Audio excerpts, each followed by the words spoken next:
Welcome to Words from Your Mama. I'm your host, Simone. If you're a mom or maybe considering being a mom and you want some encouragement along the way, then this podcast is for you. On this podcast, I interview moms from every walk of life as they share their experiences. So thanks for listening.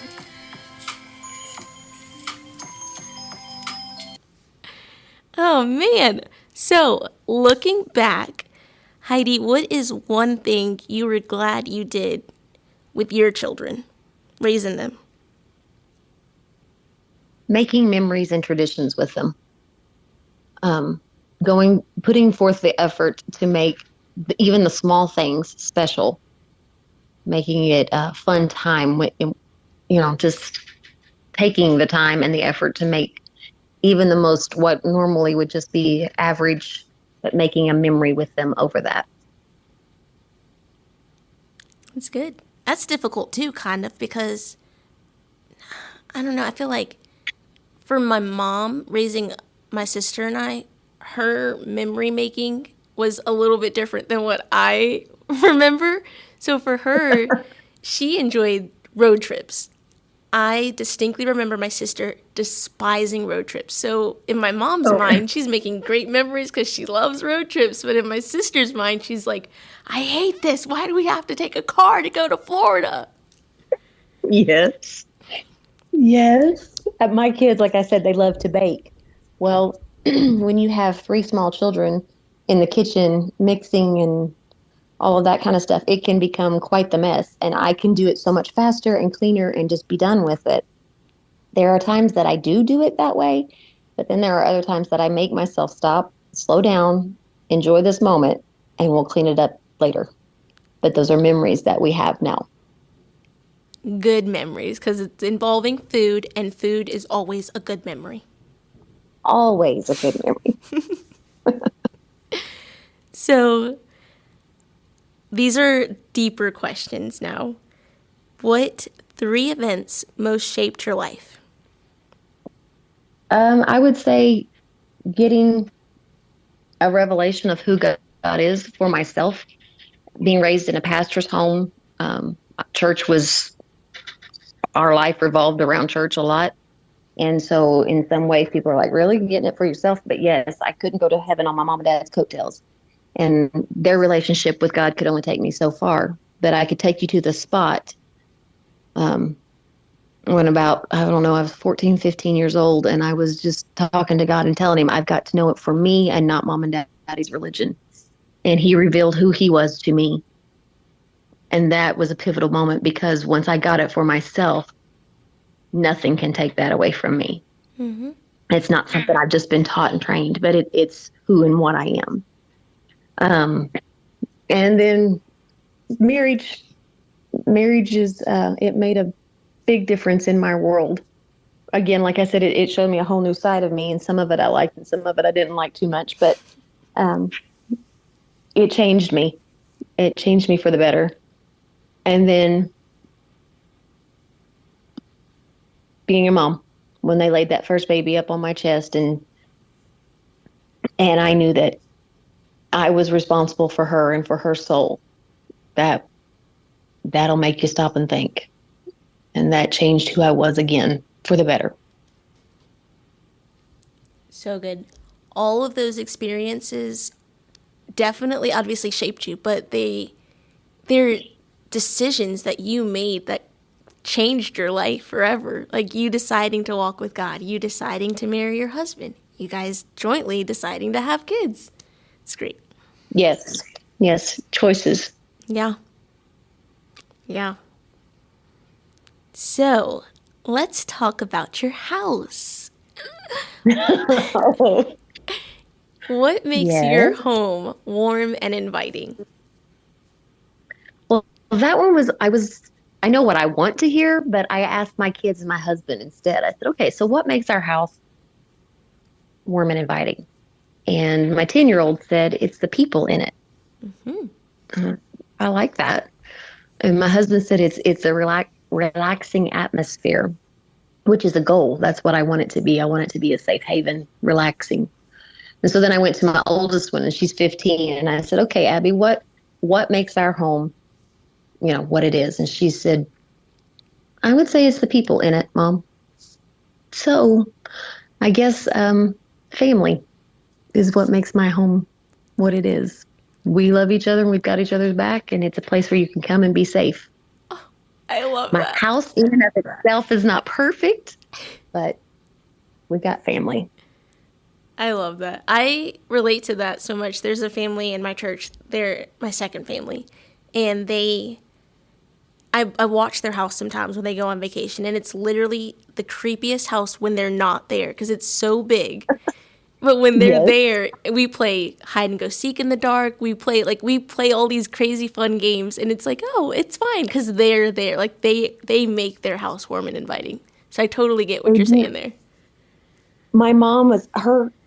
I said she could make a home in a cardboard box. She just has the knack, and so does my older sister and Haley, my youngest sister. They just have the knack of making a house feel homey. And I've always wanted to do that. I don't know that I've quite conquered that yet, but we've got family in ours, and so it makes it a safe haven. Yeah, it sounds like wherever your family is, your home is. So I think you've mastered Yep. it. So tell us, since we're still talking about your house, what your worst kitchen failure was. Oh my goodness.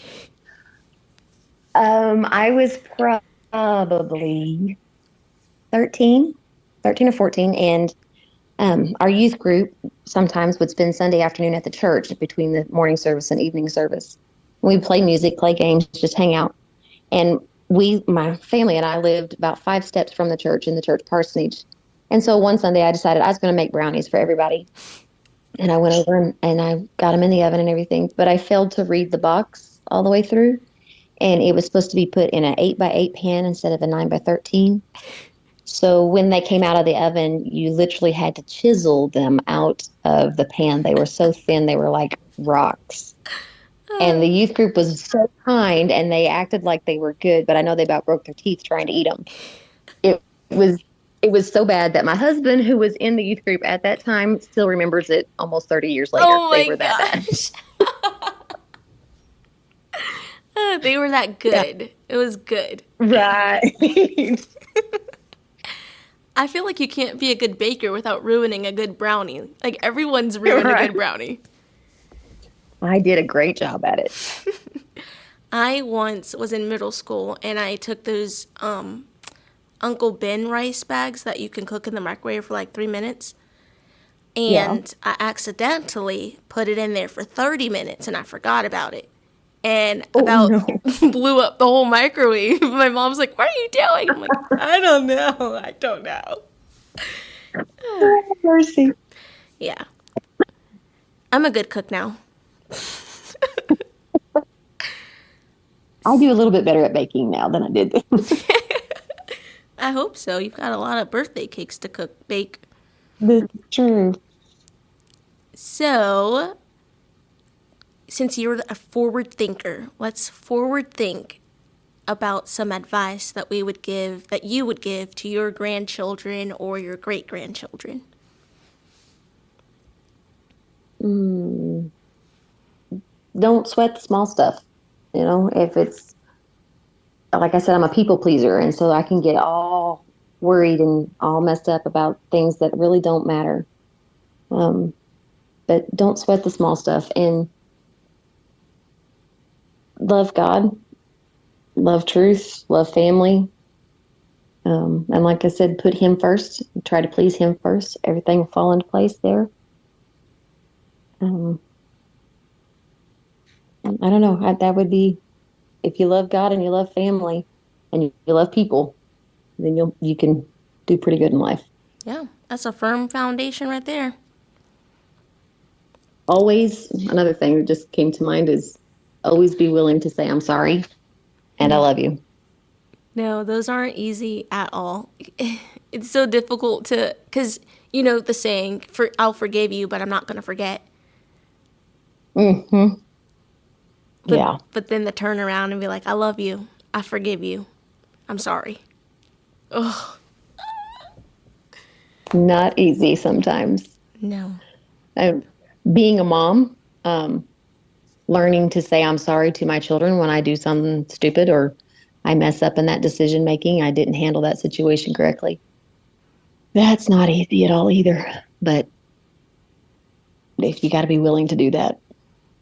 That takes a lot of humility because half the time they don't even know that you're wrong. Like, you didn't even, you could have gotten away with not saying anything to them and they wouldn't have known the difference. That's truth. Yes. But it makes a huge impact on them when you're willing to humble yourself and say, I was wrong. Oh, for sure. For sure. And even, I, so since doing these podcasts, I've learned that vulnerability, like parents showing vulnerability, is a thing. To me in my household, that wasn't a thing. If my mom needed to cry, she went in her room, cried, and did whatever she needed Mm, to do. But it, some of the moms on here have been just opening up and talking about how being vulnerable in front of their children has helped their children to grow. And that's so enlightening to yes, me. I've never heard of that before. it's true. Being vulnerable in front of them, it allows them to know that you're human too. And that just because you're an adult doesn't mean you have to have everything perfect or you do everything perfect. They can make mistakes too, and it's okay. Yeah. Or they can have a down moment or a rough day or whatever. Yeah. Don't sweat the small stuff. Yep. So, do you have any regrets in life? Oh, yeah. Yeah. I don't know anybody that doesn't. Um, if I could go back and do it all over again, there are things as a mom I would do different in raising my children, decisions I've made or um, opportunities I've missed, maybe. Um, there's regrets, but it's nothing earth shattering, I guess you could say. But I don't know that I would go back and do it over again because the mistakes that we made and things that's what makes us who and what we are. Um, but yeah, I have regrets in life. There are things that I would, if I knew then what I know now, I would do differently. Yeah. Yeah, but like you said, those experiences, no one can take those away from you and no one can give them to you either. So you almost had to have made those mistakes to have those regrets to know what not to do and what not to say or whatever the case may be. Exactly. Exactly. So Nope. good. So, what do you think? Nope, that's not the question.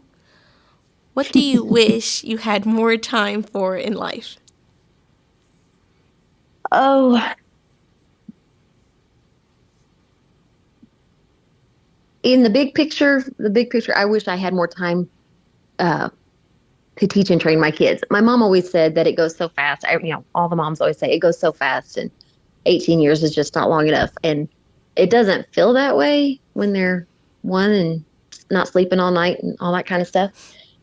But now that my 15-year-old is looking at, going to college and we're starting to talk about those kinds of plans, I wish I had more time to invest into her. And I don't feel like I've taught her everything that she's going to need to know or, everything that I could have taught her. Um, as far as like right now on the daily, I love to travel. I wish I had more time to travel and to see and experience things. I love to, there's a whole bunch of the US that I've not got to see and explore, and I'd love to see that. I'm right there with you. So, You what got to go to Holland, didn't you? I did just this April, it was That's so awesome. great. That's awesome. Yep, I'm planning on going back because I left my jacket. Go back then. It's just a given. What do you wish you had wasted less time on in life? Worrying about others and what they thought of me, um, comparing myself to others, even comparing my children to other people's children. I wish I hadn't wasted that much time and energy on things like that. And then, of course, my time management is not perfect. I could have done with less social media and all that good stuff too. But worrying about what others think and doing the comparison game. Yeah. I wish I had to just be me a whole lot earlier. Yeah.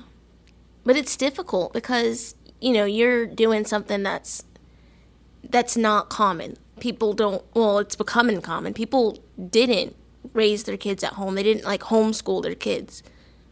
And Hmm. you're probably out there trying to find like a standard or something to kind of, again, compare yourself to so that you can know, am I doing the right things with my kids? Am I raising them right? And am I teaching them the right things?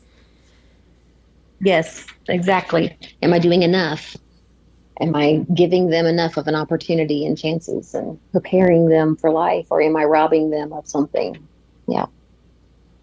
Yeah. Yeah. I feel like that's motherhood in a sentence, basically. The whole mom guilt Yeah. thing and trying to just, especially with social media now, they have these TikTok moms, you have all these Facebook moms that are doing all these things, and then you're like, Oh, wait, yes. I'm not doing that. Should I be doing that? Yeah. Have I done enough of the creative mess making, memory making moments? Or my house is never quite that clean, or yeah, all the above. Yeah. Yeah. Good old life. Love it. Hmm. All right, Heidi. Again, I don't want to waste too much of your time, so I've only got three more questions for you. Okay. What is something your mom always told you? Do your best and let God take care of the rest. Like it. But that was always. And then she always said, take so little to be above average. So strive to be above average. Yes, Heidi mentioned a not you're Heidi, sorry. Haley mentioned a book that I think it's derived off of that quote. Yes. Yes. And mom read that one and it just stuck. And that's what she taught us for the rest of our lives. You just take so little to be above average. So just give it a little bit more effort. So tell us, since you're a reader, was there a specific book or even a verse in the Bible that helped you raise your family? The one that comes to mind that I just absolutely love, and it's not really a parenting book necessarily. It's Seeds of Jochebed by Kim Haney, Mm-hmm. and it's a daily devotions that you do with your kids through the school year. And I love that book. It's not a long devotions every day, but it opens up subjects and get you talking with your kids, and you can go pretty deep, as deep as you want to go, of course, in it. Um, Authors, I love Dr. James Dobson, his Strong Little Child and Bringing Up Boys and Bringing Up Girls. Those are great helps and resources. And Sally Clarkson, I love her books and her quotes and all the things about her. She's pretty amazing. Um, there is a verse in the Bible, and I can't quote it. I cannot quote it specifically, but it says that he deals gently, I think is how it says it, with with mothers of the young, or something to that general effect. And a friend of mine pointed it out one day, and it has really stuck with me that when you have small children, life can get kind of overwhelming at times, but he always deals gently with you, and he gently leads you through it, and he's not standing there telling you how bad you failed or what else you need to get done. Come on, you're lagging, but he just gently leads you through that moment and helps you, gives you strength. Was there something your parents did when you were a kid that you swore you'd never do? Probably use the phrase because I said so. That would probably be one of those things. And I'll just go right ahead and tell you that I use it all the time. All the time. Because there are just some situations that they are too young to understand, or they don't need to understand because they're young. And so you just have to do it because mom said so. Someday you'll understand that. But right now it's just because I said so. I didn't really like it as a child, and my children don't like it either. But I see the importance of it now as a mom. Yeah. I mean, God said the same thing. He literally said the same thing. So, yeah, I mean, it works. It works. Well, Heidi, this is the end of our lovely podcast today. Did you have any last words of wisdom you'd like to share with the mamas out there? Um, Another lesson that I'm learning is each child is unique individual. Having five of them coming from the same family, same mom and dad, every one of them is unique and different. Yeah, there are similarities, but they are their own unique human and personalities and giftings and talents. And just let them be who they are. Teach and train them and mold them to be the best them that they can be, and not like everybody else, not like big brother or little sister or any of the above. Um, just help them to be the best them that they can be. And instead of worrying about them measuring up as far as academics and learning, and just teach them to love learning. If they love learning, then they never stop learning. My oldest one has a mind like a steel trap, and she just, any details that she can get. And she knows things that blow my mind. I don't even have a clue what she's talking about half the time, but it's because she loves learning.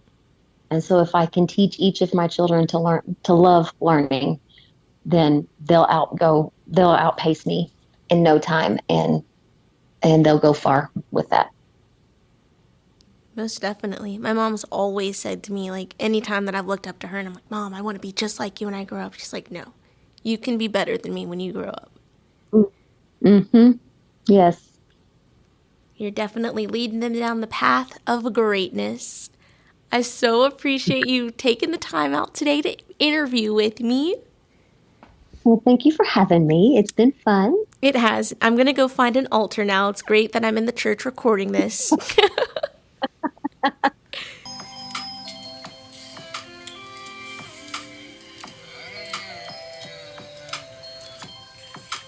Well, that's all we have for this episode. Be sure to tune in next week for more words from your mama.